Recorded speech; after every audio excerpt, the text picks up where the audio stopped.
顾阳，我来接你了。朕已经查清，通敌叛国是二弟捏造的罪名。陛下，太晚了。二皇子手握兵权，宫内外都是他的人。您能来这里，已经是冒了天大的风险。您不该来的。朕不能没有你。10年师徒，3年君臣，你陪朕从东宫走到太和殿。朕已经派人备好车马，今晚就送你出城，去江南找一个没人知道你的地方，好好生活。陛下，臣不走。臣走了，二皇子就会把所有的罪名都推到您身上，说您包庇罪臣，到时候您这个皇帝就坐不稳了。臣是您的太傅，是您的丞相，臣的命早就跟您绑在一起了。哼，皇兄，你为了一个罪臣，不惜与整个朝堂为敌，值得吗？今天，要么你杀了顾瑶，要么我就杀了你们2个。朕的太傅，岂容你污蔑？想要动他，先过朕这一关。哎呀，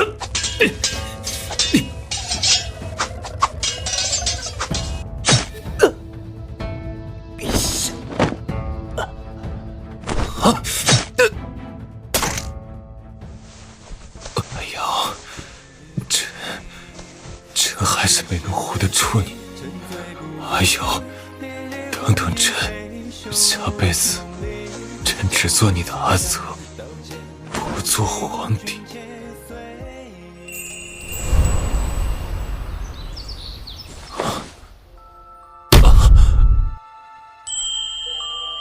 阿瑶，你没死。小泽，发什么呆啊？这是顾太傅。我这是重生了，重生到了5年前。萧泽，方才看你魂不守舍，可是昨夜又偷了？禀太傅，学生并非偷懒，是昨晚背书太晚了，不小心在课前睡着了，还请太傅恕罪。罢了，读书虽重要，但也要注意劳逸结合。坐下吧，下次不可再如此。谢太傅，上一世你以一己之力为我扫清障碍，守护我登上皇位，我就信了二弟的话，怀疑你，让你惨死狱中。这一世换我来保护你，我绝不会再让噩梦重演。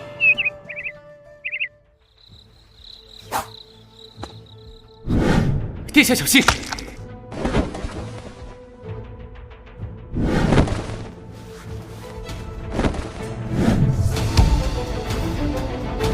谁？还有，我昨晚做了一个梦，梦到我们在太和殿一起死了。殿下，只是个梦而已，不必当真。不是梦，那是我们的上一世。阿瑶，这一世我不会再让悲剧重演，我不会让你离开我，更不会让任何人伤害你。不管世人如何议论，说我罔顾礼法，说我昏聩不明，我都不在乎。殿下，您在说什么呢？我是认真的。殿下，君臣有别，您怎能说这样的话？他们会说您违背伦常，会说我蛊惑君王。我不在乎，世人的议论算什么？只要能和你在一起，就算被全天下人指责，我也心甘情愿。这一世，我不想再被君臣2字束缚。殿下，等到秋收，我带你去看围场的红叶，比宫里的可好看多了。殿下，当心！阿瑶，小心！你，阿瑶，你没事吧？有没有哪里不舒服？刚才是不是吓到你了？殿下，我没事。还好我反应快，没让他伤到你。以后夜里出来，一定要跟在我身边，不能再像刚才这样大意了。好。废物，都是废物！不过是让你们处理掉一块松动的琉璃瓦，再去回廊试探一下，这点事情都办不好，要你们何用？殿下息怒，太子殿下似乎早有防备，他反应迅速。今日回廊刺杀时，他腰间佩剑一直未曾离身。属下怀疑，或许是我们的行动已经被他察觉了。察觉？哼，不过是个毛头小子，仗着顾瑶护着，真以为自己能坐稳储君之位了？可是殿下，孤瑶太傅如今深得萧泽殿下信任，而且孤瑶在朝中也颇有威望。若是我们对他下手，会不会引起朝臣不满啊？不满？等我杀了萧泽，掌控了朝政，那些朝臣谁敢不满？至于顾瑶，若是他肯归顺于我倒可以留他一命；若是不肯，那就只能和萧泽一起去地下作伴儿了。给我听着，接下来几天密切盯着萧泽和顾瑶的行踪，尤其是秋猎的时候，那是我们最好的机会。我要让他们在秋猎场上永远都回不来。是，属下遵命。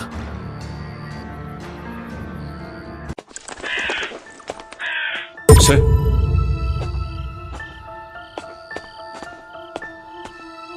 昨日眼角闪过的衣角，今夜回廊的黑衣人，这些定然不是巧合。这皇宫看似平静之下，或许还藏着暗流，我必须更加谨慎。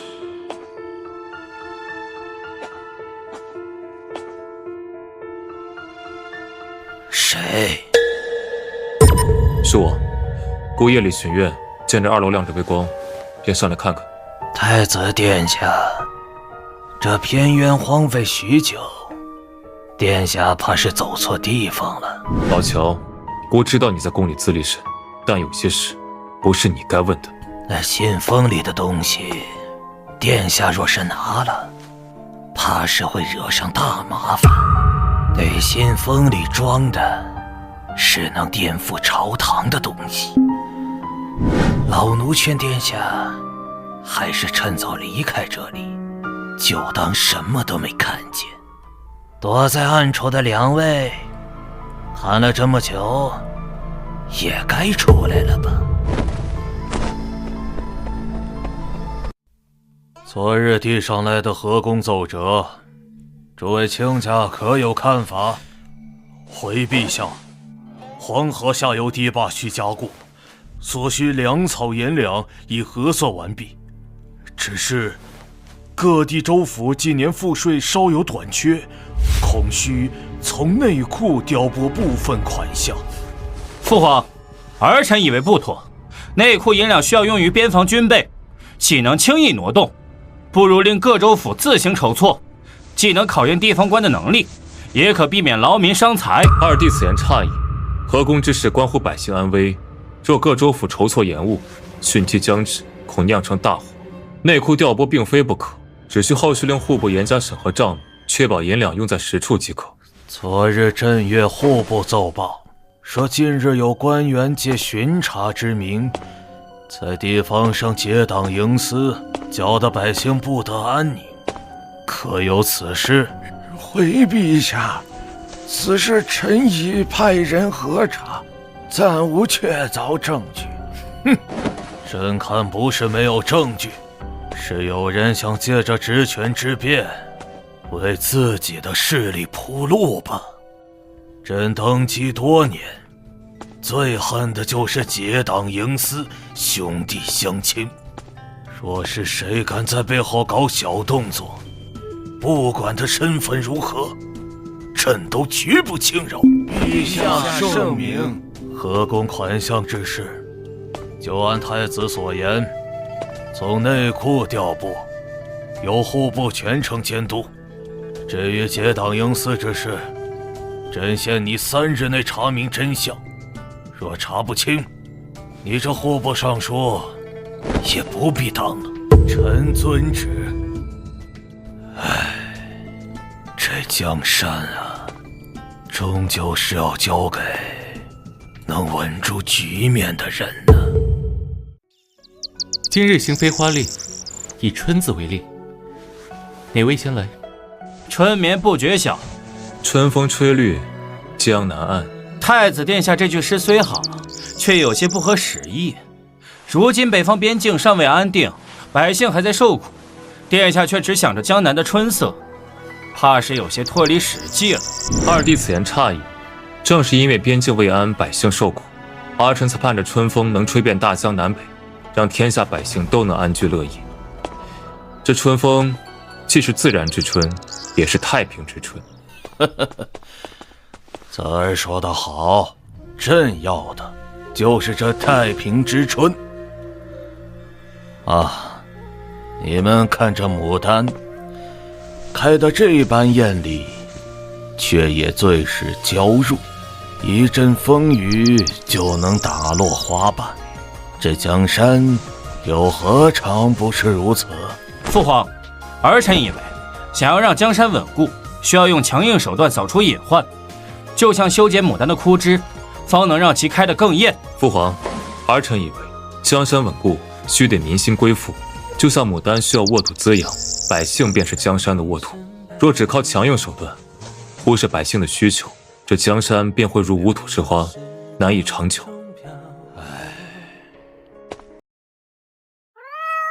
臣参见陛下。起来吧，这里没有外人。你在户部任主事3年，俸禄微薄，住处想必也简陋，可有什么需要的？臣一切安好，无需陛下费心。住处虽小，却也清简，足够臣日常起居。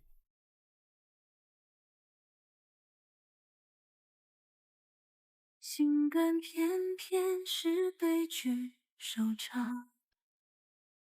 陛下，求你护他周全，莫让他卷入这帝王家的纷争，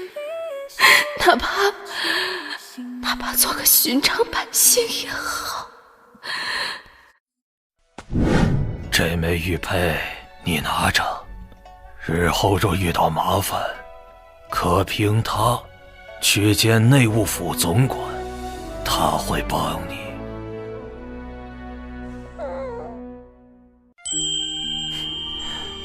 陛下，臣不需要特殊照顾，臣能走到今天，靠的是自己，日后也想凭自己的能力立足。策儿，相信朕，等朕把朝堂的局势稳住，定会给你一个交代。陛下，您知道的，臣想要的一直不是这些。你先下去吧，记住，凡事多留个心眼儿，莫要让自己陷入险境。太子殿下，为何带我来这望月楼？宫里的夜宴，想来比这里热闹得多。阿瑶，你以后私下喊我阿泽吧。太子殿下，您在东宫时，你总叫我殿下，可私下里，我不想再隔着这层身份。在你面前，我不只是太子，更是想陪你看烟火，盼春来的萧泽。阿泽，你看那处，上一世，你曾说想看这民间的灯饰，我却为了世俗的偏见没有带你来。今日虽不是上元节，可这满城灯火，也不输那时的热闹。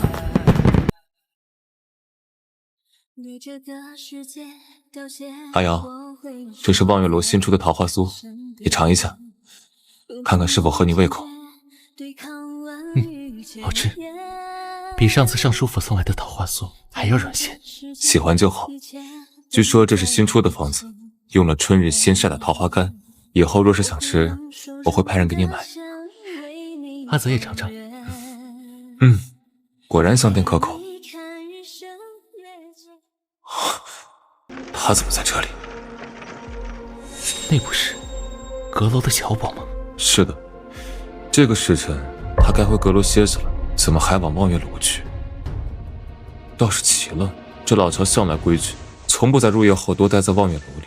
会不会他是在给什么人留东西？这有点奇怪。出来了，终于出来了。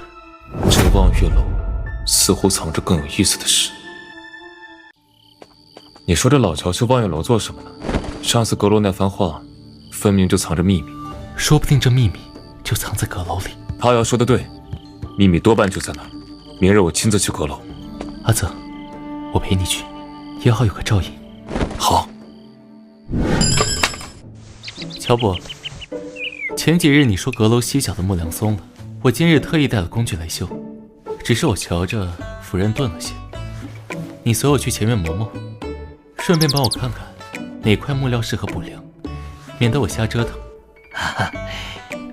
顾太傅有心了，老奴这就随您去。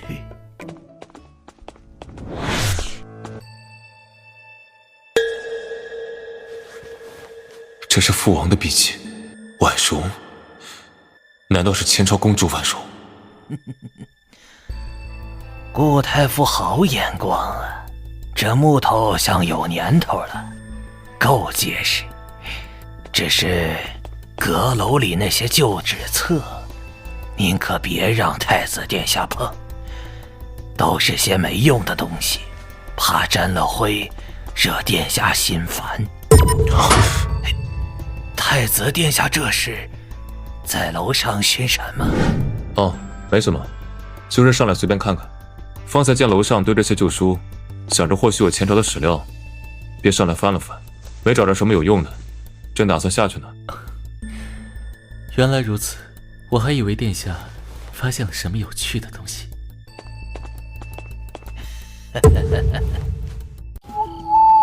禀殿下，这几日太子的确去藏书阁勤了些，似乎是在查什么书信。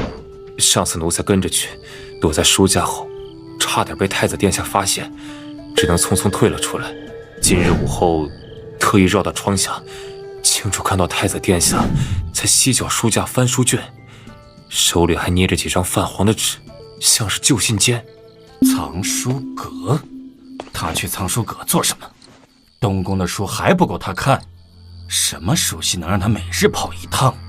奴才不知具体是哪类书信，只瞧见太子殿下翻的都是前朝纪年的卷宗，偶尔还对书卷皱眉，像是在找什么遗漏的东西。前朝纪年，怪不得。我本想借着修缮之机看看里面有没有什么前朝秘闻，却都被他以藏书阁典籍珍贵，暂缓动工为由压了下来。切，你再去查，别只盯着他进藏书阁，去查他翻阅的具体是哪几卷书，有没有带出过什么东西。另外，让人盯着藏书阁的职守，看看有没有人给萧泽递过消息。记住，别再被他发现，若出了差错，你知道后果。是，奴才这就去。萧泽越是藏着掖着，越说明那书信不简单，说不定还能抓住萧泽私查前朝秘闻的把柄，到时候在父皇面前参他一本，这储君之位。萧泽，这局棋谁输谁赢还不一定呢。阿曾，那不是吏部主事刘策吗？是啊，他怎么会来这种地方？策儿，在宫中一切可好啊？没有人为难你吧？母妃，我一切都好，这是我空闲时给您缝的荷包，里面装了安神的香料，儿子给你带上吧。母妃，你知道我有多恨吗？明明身上流着皇室的血脉，却只能顶着孤儿的身份，在吏部做个不起眼的主事。我要的从来不是高官俸禄，只是一个堂堂正正的身份而已。策儿，母妃知道你的委屈，可现在还不是时候，千万别暴露咱们的母子关系，否则你我性命难保。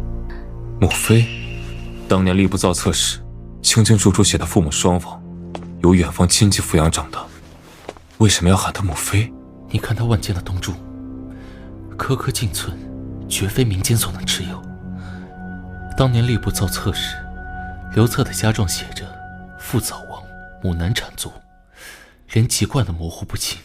如今想来，怕是有人动了手脚。你父皇他身体近来可好啊？父皇很好，他给了儿臣他的贴身玉佩，让儿臣能自由出入皇宫与母妃团聚。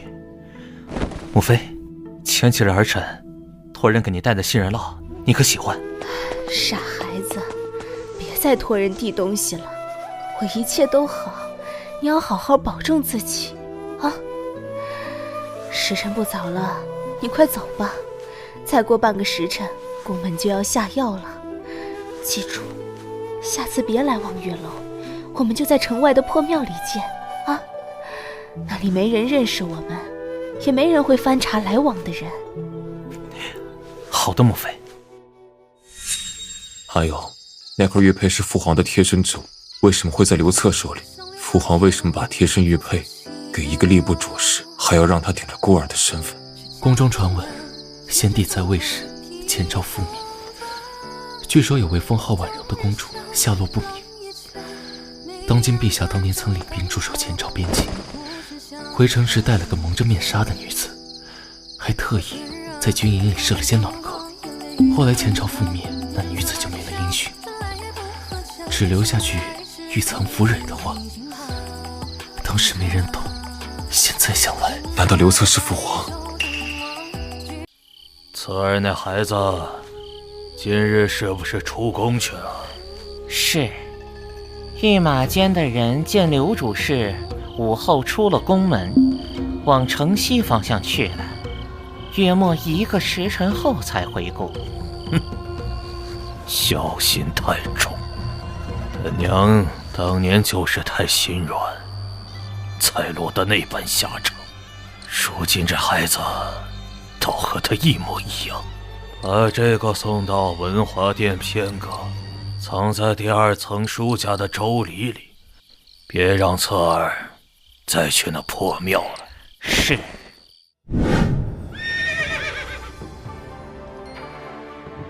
今日秋练，以射鹿为彩头，谁能射中头鹿，上太医院新制的凝神香。陛下圣明。这凝神香既能安神，若能得赏，定能为陛下分忧，日夜勤勉处理朝政。父皇这赏物倒是别致，只是射鹿需凭真本事。刘主事平日虽在吏部伏案，剑术却未必差，不如让刘主事先试试。也好，刘主事，你若能射中前方那只雄鹿的左耳，这凝神香便先赏你。鹿死谁手，现在定论为时过早。叫！父皇这么和蔼的笑容，倒是难得见。叫！叫！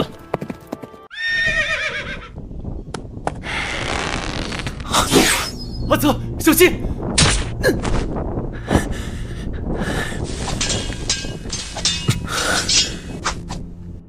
为何苦苦相逼？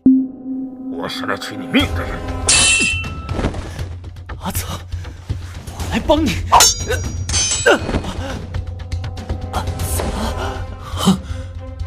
还有，叫！大哥！大哥！大哥！贤儿，你怎么能推你大哥跌入悬崖的？父皇，儿臣冤枉啊！儿臣是听到动静赶来救大哥的，怎么会杀他？方才那刺客跑了，儿臣还想追来着。这崖边碎石新鲜松动，只有刚站过的人才会这样。方才禁军在你马旁搜到了半截黑衣布条，与刺客身上扯下的碎片纹路一模一样，你还敢说你是来救人的？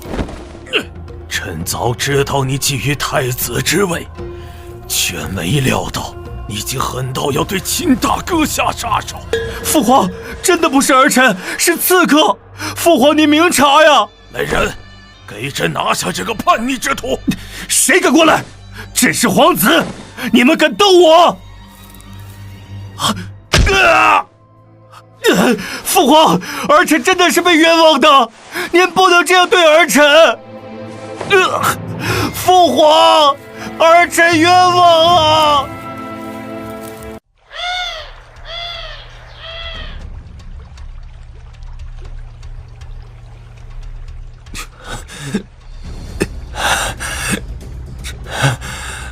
阿阳，你在哪儿？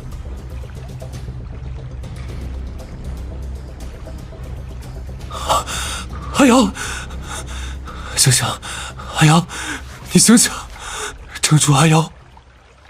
禁军肯定在搜捕，我们一定会出去的。你还没看到刘策的身份揭开，也不能有事。